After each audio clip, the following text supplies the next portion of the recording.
మొర పెట్టడం అంటే, మొర అంటే ఏమనుకుంటున్నారు?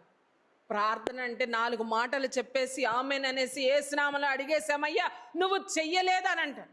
మొర పెట్టడం అంటే పరలోకములో ఉన్న తండ్రి అయిన దేవునికి నీ స్వరము వినబడే విధముగా మొర పెట్టగలగాలి.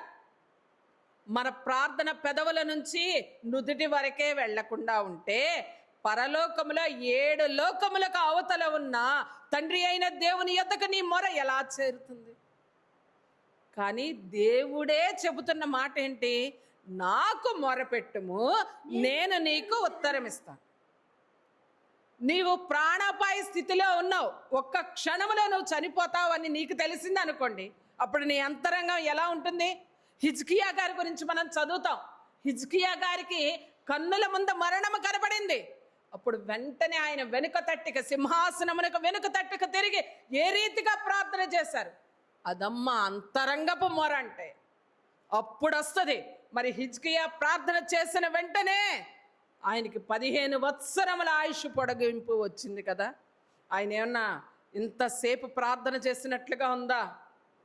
దేవుడు చేసే అద్భుతాలు కూడా అలాగే ఉంటాయి. నువ్వు అడిగే రీతిగా దేవుణ్ణి అడిగితే నీ మొర ఆయన ఖచ్చితముగా వింటారు. తరువాత తెస్సలోనికి రాసిన పత్రిక, మొదటి పత్రిక 5వ అధ్యాయం 17వ వచనంలో కూడా ఒక మాట, ఎడతెగక ప్రార్థన చేయండి. ఈ మాటని మనం ప్రార్థనలో వాడుతూ ఉంటాం. ప్రార్థనలో చిన్న చిన్న వచనాలుగా వాడుతూ ఉంటాం. ఎడతెగక ప్రార్థన చేయడం అంటే నాన్ స్టాప్గా ప్రార్థన చేయడమే కదా. అసలు అలాగే ఏ రోజన్నా మనం చేసామా? అంటే పెదవులతో 24 గంటల ప్రార్థన చేయగలమా? చెయ్యలేం. అందుకనే మన అంతరంగమును ఏం చేయాలి?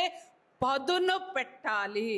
అంతరంగమును పదును పెట్టాలంటే దేవునితో సహవాసము చేసే విధముగా నీ యొక్క పెదవులు, మనస్సు, కన్నులు, చెవులు, చేతులు, పాదములు, అంతరంగము అన్నీ కూడా ఒక్క దాటి మీదకు వచ్చేలాగా నువ్వు ప్రార్థన చేసినప్పుడు నీ పెదవులు వచించకపోయినా నీ అంతరంగము దేవునితో సహవాసము చేసే రీతిగా ఎడతెగక ప్రార్థన చేస్తుంది. మరి మోషే గారు ఉన్నారు. మోషే గారు ఫరో గారి దగ్గరికి వెళ్ళినప్పుడు దేవుడైన యెహోవా చెప్పే ప్రతి మాటను పక్కనే ఉండి మోషే గారు ఫరో గారితో మాట్లాడుతానే ఉండి దేవుని స్వరాన్ని విన్నారంటే ఆయన అంతరంగం ఎవరి దగ్గర ఉంది? దేవుని యొద్ద ఉంది. మనం మోషే అని పిలిచేస్తూ ఉంటాం. అసలు ఆ పదం అనటానికి కూడా మనకు అర్హత